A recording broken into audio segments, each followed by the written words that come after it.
Alors, y a-t-il véritablement eu coup d'État au Bénin? Ou c'est du bobard? On nous raconte n'importe quoi. S'il a vraiment eu coup d'État, qu'est-ce qui s'est passé? Comment ça se fait qu'on a renversé la vapeur aussi vite? Serait-ce peut-être la France qui soit intervenue très rapidement pour sauver le régime de Patrice Talon? Ou encore peut-être le Nigeria? Ah oui, le Nigeria, dont personne ne parle en cette occasion. On va essayer de jeter un coup d'œil très rapidement pour voir ce qui s'est réellement passé au Bénin. Ce monsieur ici, lieutenant-colonel Tigri Pascal, se présente à la télévision nationale essayant de rallier le soutien du peuple béninois. Il dit: nous invitons un soutien massif à notre action, voulant ainsi inciter la population béninoise à se joindre à lui. Il dit encore que nous demandons à la France de ne pas s'impliquer sur ce qui se passe au Bénin actuellement. Suivons ce qu'il avait à dire. Bonsoir, je suis le colonel Tigri Pascal. Depuis ce matin, nous avons lancé une opération qui consiste à libérer le peuple béninois de la dictature de Patrice Talon et des libertés qu'il a longtemps arrachées au peuple béninois. Nous vous invitons à un soutien massif de notre action et nous appelons le gouvernement français à ne pas du tout s'initier dans les affaires intérieures de notre très cher pays, la République du Bénin. Dans cette vidéo, les amis, on va essayer de revenir sur ce qui s'est passé au Bénin pendant le coup d'État.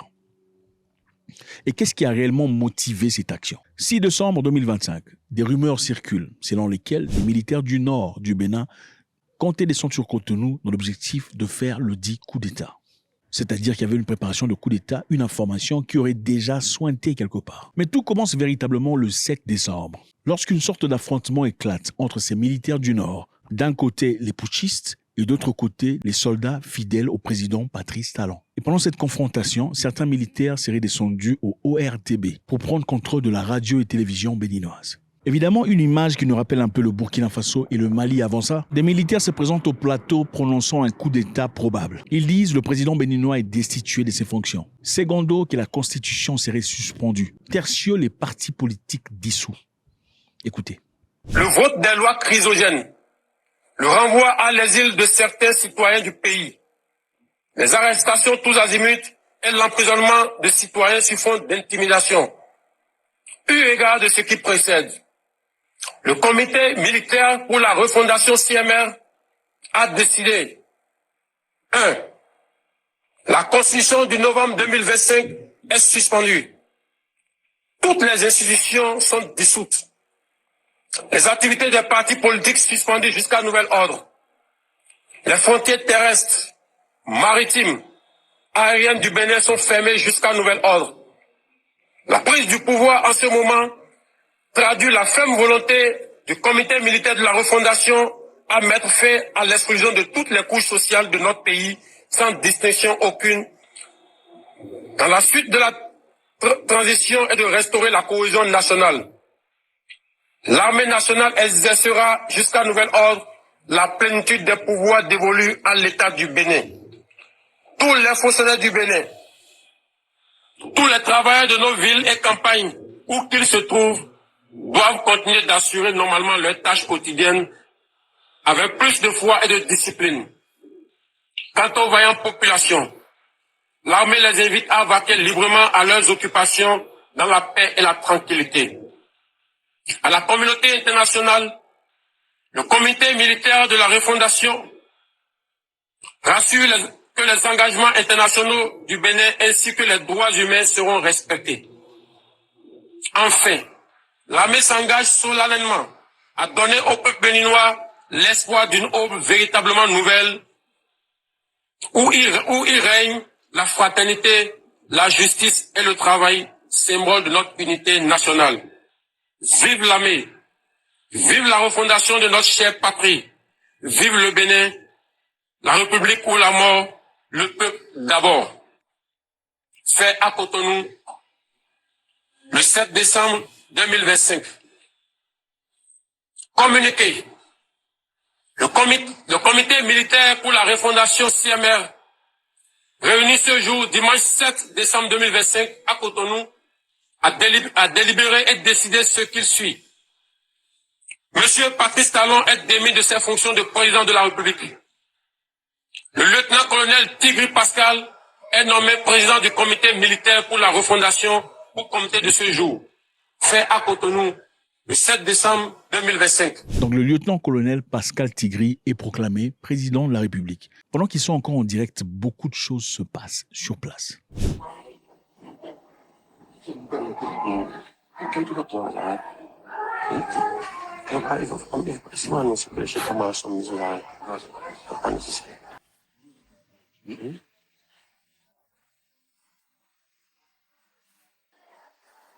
Allons-y vite. Non, pas vite. Et les gars, quelqu'un les suit. Il faut les suivre. Il n'est pas avec nous. Il faut suivre-les. Suivez-les, les gars. Si vous ne les suivez pas, ils vont nous échapper.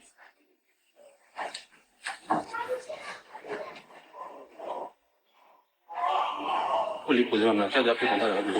C'est bon. Il y a quelques fois comme ça. C'est bon. C'est vrai. Mettez ça sur le lait. En même temps, c'est qu'il n'y a pas pause. Venez en même temps, venez. Dès que c'est bon, donnez le temps. Mettez ça sur le lait. Le lait. On sait clairement voir un manque de coordination entre ces participants. On dirait une victoire pas tout à fait cernée. Et pendant ce temps, pendant que ça se passe en direct, voilà une belle opportunité pour les services de sécurité du Bénin de pouvoir faire une très bonne lecture sur ce qui se passe réellement à la tête du groupe de Pascal Tigri. Alors ce groupe est appelé le CMR, Comité militaire de refondation. Ils accusent le gouvernement de paupérisation, de manipulation de pouvoir et de dictature. Leur objectif était simple, prendre le contrôle de la télévision et de la radio. Vous savez, généralement en Afrique, quand on fait un coup d'État, la première chose qu'on essaie de contrôler, c'est la télévision et la radio. Et généralement, on a l'impression que quand on prend la télévision, on a pris possession du pays. Et c'est l'impression que ça donne. Quand on passe à la télévision et on dit « nous sommes les nouveaux chefs de la ville », qu'est-ce que ça fait? Premièrement, ça décourage ceux qui avaient envie de combattre parce qu'ils réalisent qu'ils ont perdu contrôle de la ville. Secondo, ça pousse à ceux qui auraient envie de joindre les nouvelles autorités à se rallier à leur travail. Et c'était exactement leur objectif dans ces conditions. Maintenant, il y a beaucoup de questions qui se posent. Beaucoup de personnes disent qu'il n'y avait apparemment pas assez de militaires pour conduire un coup d'État dans les normes normaux, dans les normes normales. Un coup d'État, ça se prépare. Il faut beaucoup de militaires, beaucoup de force, beaucoup de présence. Mais l'impression que ça donnait, c'est qu'il n'y avait pas assez de militaires pour faire cette histoire. Alors, qui serait auteur de ces coups d'État? Est-ce un plan de Pascal Tigri lui-même ou serait-il inspiré par une autre personnalité? Nous savons tous qu'en avril 2026, le Bénin est censé faire ses élections présidentielles. Et pour ces élections, plusieurs candidatures ont été déposées. Et parmi ces candidatures, certains très importants ont été rejetés. On parle ici de Thomas Yahi Boni. Qui est Thomas Yahi Boni? Thomas Yahi Boni est homme politique béninois, ancien président du Bénin de 2006 à 2016. Il est aujourd'hui chef du parti de l'opposition, les démocrates, et reste une figure majeure de la politique nationale. Donc ce monsieur, évidemment, qui est une personne très influente, qui pour beaucoup de personnes était réellement la vraie opposition, qui pouvait porter des blessures au mouvement au pouvoir, a été écarté à travers son parti politique de ces élections. Donc il ne serait donc pas éligible à passer aux élections de 2026. Il aurait dans ce cas fait face à Romuald Ouadani, qui a été proposé par le président Talon. Ouadani, évidemment, est un expert comptable formé en France et aux États-Unis. Il a travaillé dans le secteur privé pendant très longtemps avant d'intégrer le gouvernement, pour une opposition potentiellement forte. Alors évidemment, puisque Boni ne pouvait pas faire partie de ces élections, ceci aurait été l'une de multiples raisons pour lesquelles les gens n'ont pas voulu laisser passer cette opportunité. Alors comme je disais précédemment, dans nombreux pushs, on essaie d'abord de prendre contrôle de la télévision et de la radio afin d'asseoir son autorité. En passant le message à la télévision, on donne l'impression d'avoir déjà contrôlé la ville, même si ce n'est pas tout à fait vrai. Et beaucoup de personnes d'ailleurs pensaient que M. Talon était déjà aux arrêts.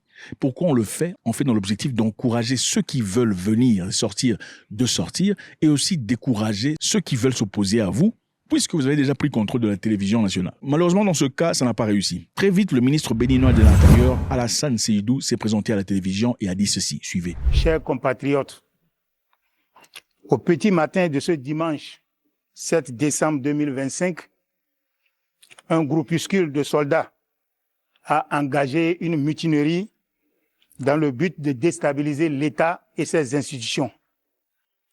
Face à cette situation, les forces armées béninoises et leur hiérarchie, fidèles à leur serment, sont restées républicaines. Leur riposte a permis de garder le contrôle de la situation et de faire échec à la manœuvre.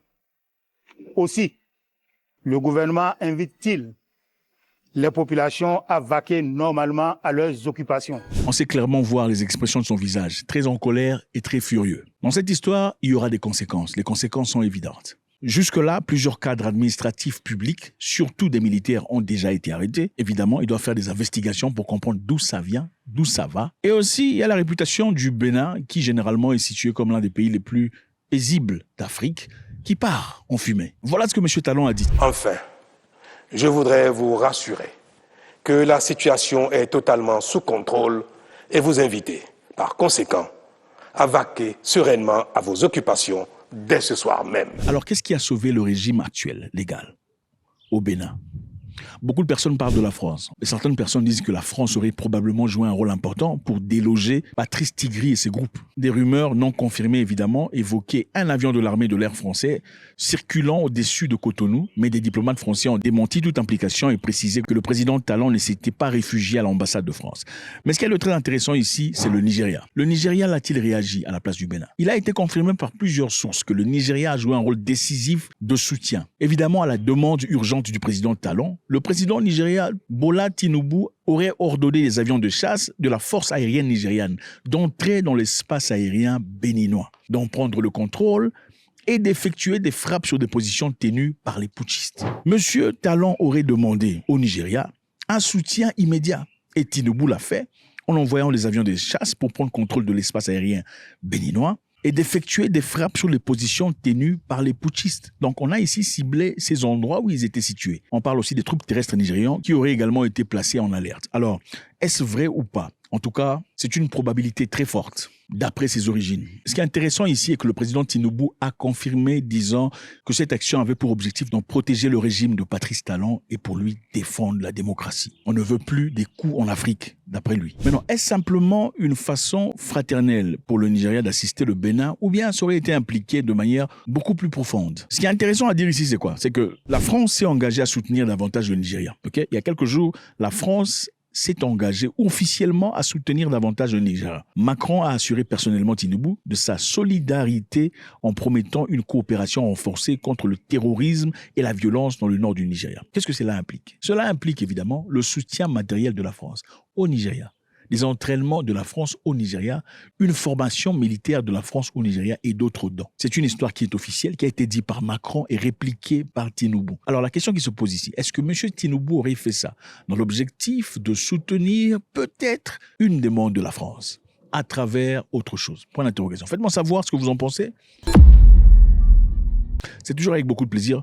Faut-il avoir des coups d'État partout ou bien c'est nécessaire? Mais si le coup d'État arrive, est-il important qu'un pays voisin vienne soutenir? Et ce qui est encore plus important ici, c'est quoi? C'est que si le Nigeria a vraiment assisté dans cette histoire, on doit se poser de sérieuses questions. Comment ça se fait que le Nigeria est incapable de déloger Boko Haram et de déloger toutes les forces obscures situées au Nigeria pendant qu'ils sont en capacité d'aller mener des actions réussies à l'étranger? Au Nigeria, serait-ce peut-être quelque chose de préconçu, connu par le gouvernement, soutenu par eux peut-être? Point d'interrogation. Faites-moi savoir. En attendant, le régime béninois n'a pas changé du tout. Et à ce que je sache, en 2026, il y aura élection au Bénin. God bless.